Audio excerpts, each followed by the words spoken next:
বিসমিল্লাহিররহমানিররহিম। মাগরিবের নামাজ আসন্ন, কিছুক্ষণের মধ্যে মাগরিবের আজান হবে।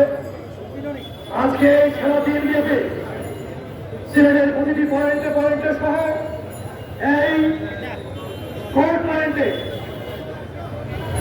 সিলেট মহানগর এবং জেলা বিএনপি কর্তৃক আয়োজিত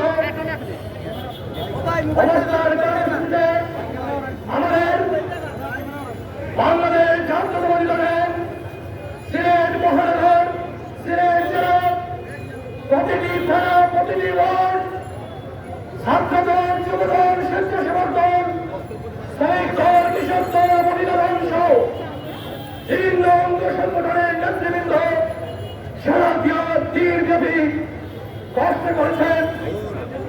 আপনাদেরকে ধন্যবাদ জানাচ্ছি।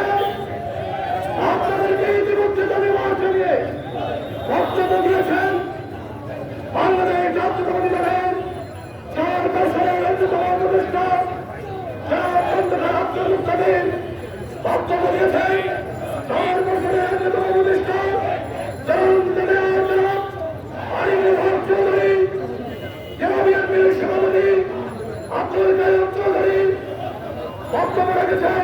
পরিচালনা করছেন জেলা বিএনপির সাধারণ সম্পাদক এমরান আহমদ চৌধুরী, মহানগর বিএনপির সাধারণ সম্পাদক